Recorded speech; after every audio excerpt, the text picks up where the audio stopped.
The Monaco Grand Prix is done and dusted, and for the first time in his career, Max Verstappen leads the Drivers' Championship with a win in Monaco, and an incredible podium with Sainz and Norris taking second and third. Just an absolute beautiful day. Lots to talk about. Hamilton, just a Mercedes disaster in general. Alfa Romeo's first point, and obviously Charles Leclerc.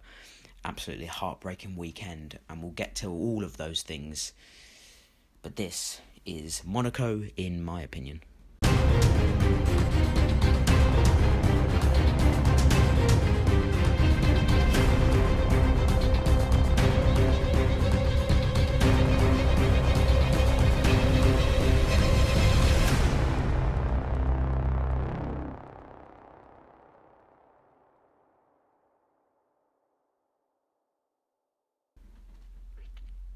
So we'll start at the top. Max Verstappen wins the Monaco Grand Prix with a fairly simple race, really. Not a whole lot went on in his race. Qualifying was exciting as always in Monaco, and the race was dull. As much as there's always excitement because someone's going to crash, no one crashed. So very plain sailing victory. Simple. There's not much to say. 8.2 for Max Verstappen with a solid win. Sainz maybe could have closed up why I didn't give him higher. If Leclerc was there, I wouldn't have been surprised if Leclerc would have won, because Verstappen, as much as he was always ahead, he was never setting huge gaps. So good race, but I still think there's it was because it's Monaco. If there's any other track, Sainz could have caught up, but no overtaking. Sainz got traffic anyway. We move on to Carlos Sainz, who I have given this is quite big, 8.4.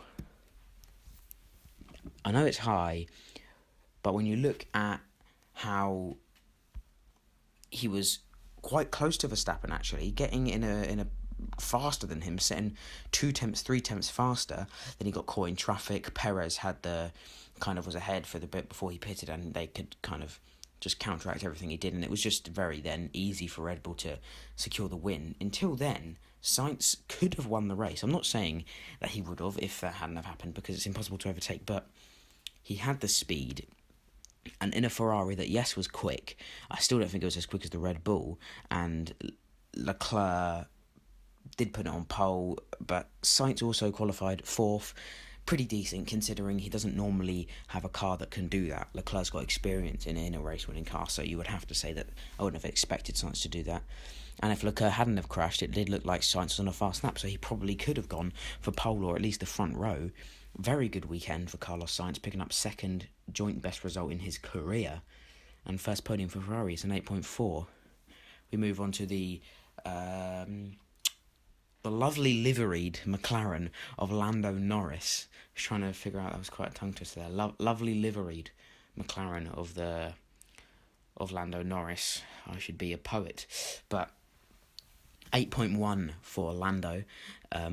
Some would give higher. I would say, yes, it was a great race. Yes, a great podium. Yes, I'm so happy as a big Lando Norris fan, but it was gifted to him, like Bottas pit stop, Leclerc fails.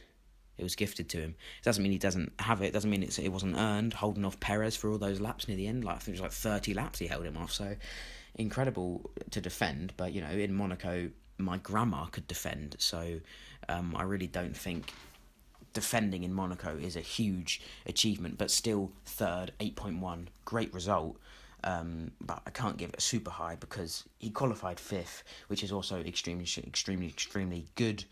And he was only within, I think it was like a couple hundredths of Bottas in third, and maybe a tenth off of he was 3 tenths off of Leclerc on pole. It's a great race. It's an 8.1. I think we can all agree. Some people will disagree, of course, but don't express your opinion. I'm kidding. You can express your opinion. Do it in the comments, in fact, because that would be nice for everyone, really. I get comments, you get to express your opinion, and people get to look at your opinion and probably also express theirs in the replies. And then conversation, we make new friends and everybody's happy. Anyway, Perez, what a race. I thought he would have been driver of the day, to be honest, Sergio Perez, because he extended on the first stint on the softs, and that made him be able to help Verstappen get the win. Not only that, he jumped.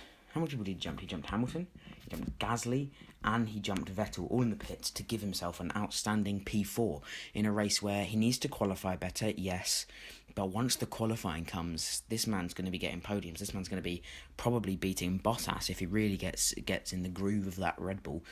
And then I do genuinely think Red Bull have a chance to win the Constructors if the sooner Perez gets going, because if Perez gets going in the next 2-3 races, I really do think that they can challenge for the Constructors' title. Still don't know about Verstappen for the world title. I still think Hamilton's going to get that. It's going to be close, though. It's going to be close. So 8.3 for Perez, and we go on to Sebastian Vettel. Finally a good race for Seb. We've waited long enough, and he gets it, and he gets driver of the day, which is fair. I do think Perez had a great race, and I say the driver of the day, but it's fine. Vettel with driver of the day, I can respect. And that's why I've given him an 8.1.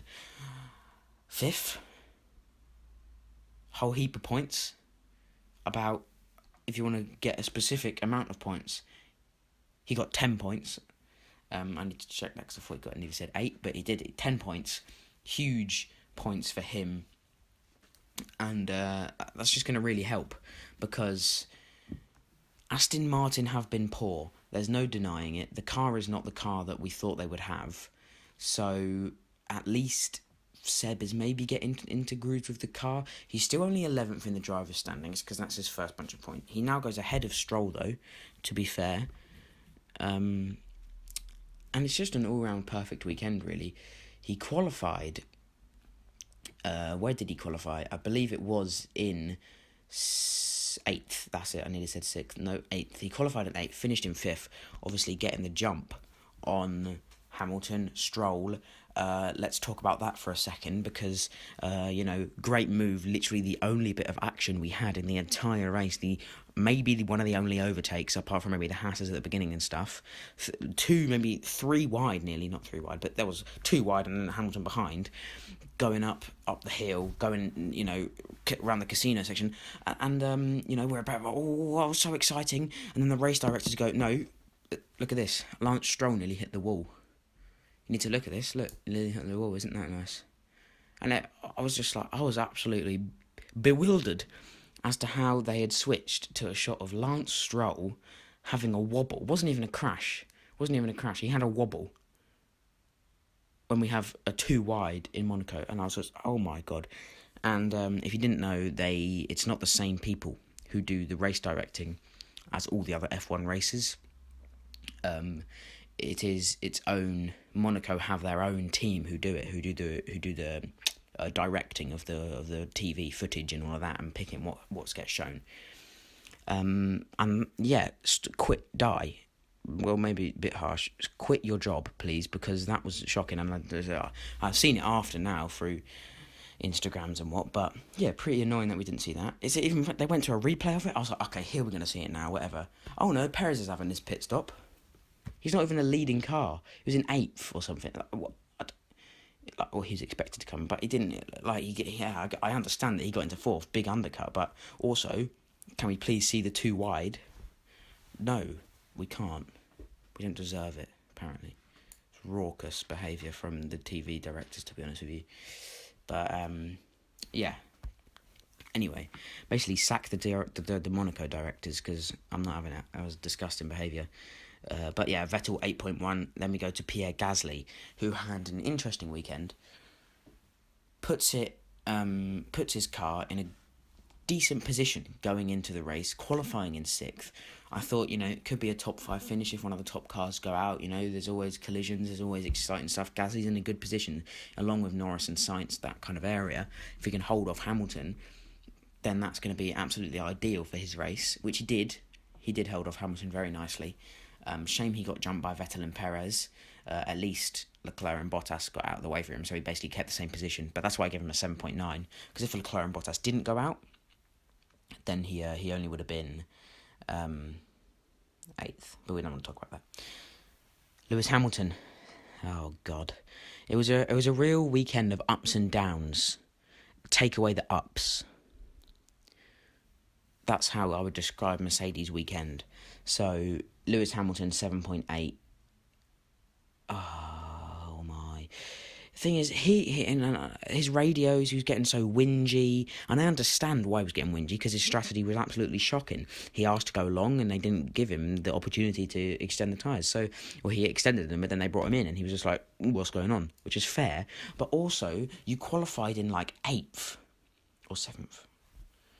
You qualified 5 places lower than your teammate. Okay, 4 places lower than your teammate, who is Valtteri Bottas, a talentless man. I hate to say it, but Lewis Hamilton, Bottas, I don't expect that from Lewis Hamilton. You can't then start whinging when you don't get the optimal strategy, because at the end of the day, you've messed up for yourself. Fair play, fastest lap, it's a 7.8. Then we go to Lance Stroll. I think a bit of an underrated race, really. Finishing in 8th, picking up a few more points for Aston Martin. Lovely jubbly. And he only started in 13th. So to get up that much, really good strategy and race in general from Lance Stroll. That's why I've given him an 8.0. Extremely solid race from the Canadian, then Esteban Ocon. I have also given the same, an 8.0, because the Alpine clearly wasn't fabulous, fantastic. It wasn't fabulous and it wasn't fantastic. It was neither of those things, because Alonso was a tractor. He was a tractor in qualifying, at least. Got a bit better, but still rubbish. Anyway, Ocon... decent race, to be fair, I think, in the Alpine. That's why I gave him an 8.0. Antonio Giovinazzi, I'm talking quite fast, I think I need to calm down. I'm getting very energetic. But, yeah, so Giovinazzi, I have given an 8.2. Outstanding race from Antonio. Gets the points that Alfa Romeo needed.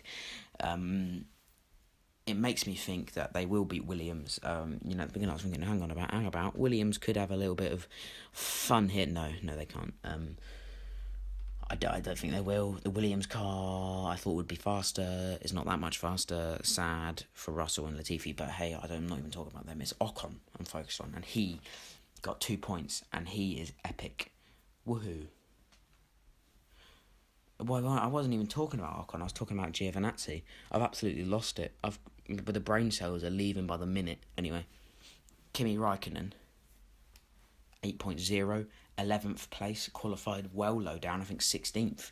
I'll check that again, because if I get it wrong, someone will point it out, and that's just embarrassing. No, it's 14th. I wasn't far off. But yeah, qualified well low down, finished in 11th. Good to see. 8.0. Daniel Ricciardo. Ouch. What is wrong with Daniel Ricciardo and the McLaren? It doesn't combine together, does it? It's sad, because I want Daniel to do well. I want him to be fighting Ferrari with Lando. And I have a feeling Ferrari are going to go and win that 3rd place in the Constructors now, because Lando doesn't have that teammate who is as quick as him. Qualifying was shocking. The race got better. Still no points for Ricciardo. That's why I've given him a 7.7, because it was just not a good weekend all round. I know you can't overtake, but it doesn't matter, If you can't overtake, you got to qualify high. And he didn't qualify high, and he messed up his race from there. What can I do? Well, obviously I can't do anything, because I have absolutely no power of that. But as McLaren, what can you do? He's just not clicking with the car. It's just a waiting game, really, until he gets used to it. Shame. Alonso, as I said, probably the worst drive, the worst weekend, obviously apart from Bottas and Leclerc, but the worst drive. That's why I've given him the lowest score of 7.6, because the qualifying is so bad, and the race is Monaco. If you qualify that low, you're not getting points, are you? He finished in 12th. Oh no, I've messed it up again. I'm an absolute embarrassment. He finished in 13th. He qualified in 17th. Didn't make it out of Q1. In an Alpine where Ocon finished in the points. No. That's unacceptable. Alonso gets a 7.6 and he needs to rethink his life choices. Should he have come back to Alpine? Should they have signed Guan Yu Zhou? Or I think Alonso's got to go, in my opinion, if he doesn't get with... He's not down with the kids, is he? Let's be honest. He's 49 years old. And... 59 years old. And, he thinks he's cool. He's really not. You're not that cool. Fernando, fight me. Russell, 14th. It's whatever, really, isn't it? Made it out Q1. Great. Qualified 15th. It's just, That's why I've given an 8.0, because made it out Q1 in the Williams. That isn't that quick. I think it's just whatever, isn't it? Oh, this is really not much to talk about. Latifi 7.9. I have no words. I'm speechless. Not in the good kind of speech. As I said, there is literally nothing to say because it was the most boring race for these guys.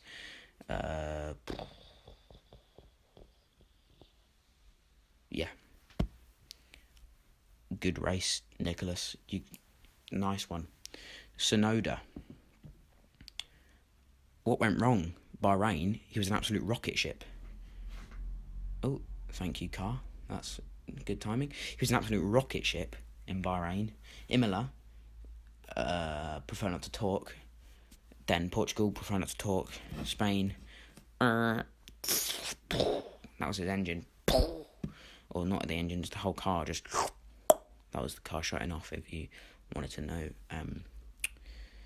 And then this race was just, the car didn't shut off. He was just rubbish, wasn't he? So 7.7. Yeah. Anyway, Mazepin beat his teammate. Go on.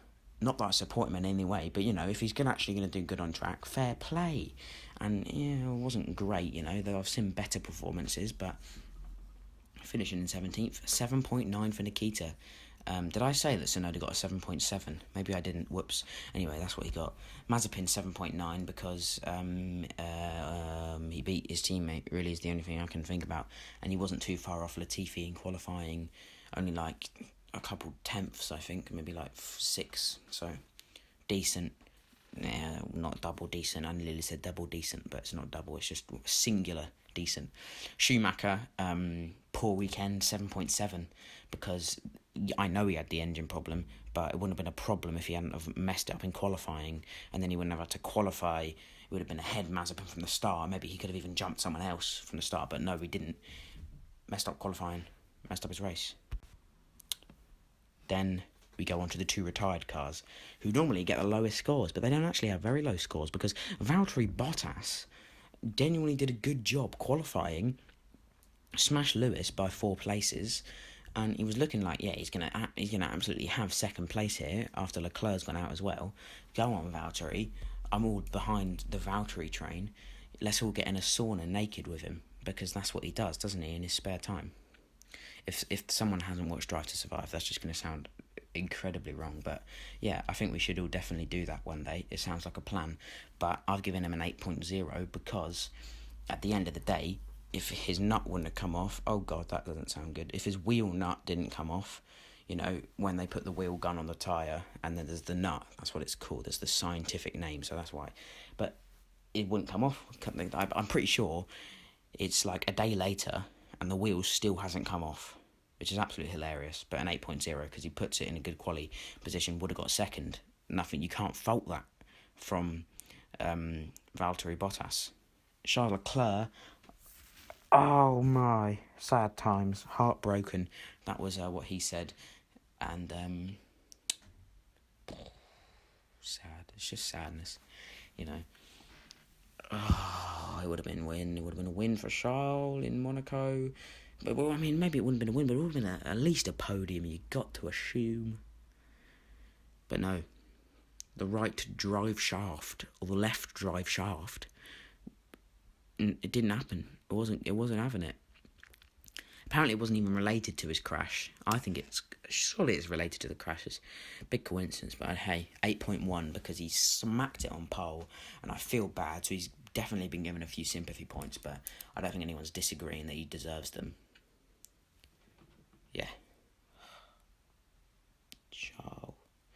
Charles Leclerc.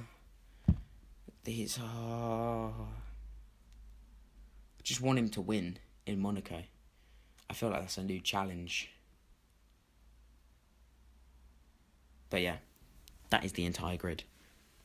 I've already talked about all the F2 stuff, so we don't have to talk about that, because I knew this would be a long one, so that's why I did it yesterday. Oh, I am incredibly smart. But that is everything. Those are all your ratings. This is now the new championship, as you can see right here, going into Baku, Azerbaijan Grand Prix. Very exciting. I'm excited because McLaren look speedy in those kind of tracks. So I think Norris could have another podium, you know, if it's a bit of a crazy race, which Azerbaijan usually is. Ferrari aren't going to be quick because obviously in a straight line, they are the prancing donkey, I believe is what David Coulthard said. What a wise man. Anyway, great jawline as well. Incredible jawline. It's like a box, isn't it? It's like, I wonder if you ran into it, it'd cut you, wouldn't it? It would cut you, slice you. It's a clean slice. Yeah, great jawline. See you in Azerbaijan, guys.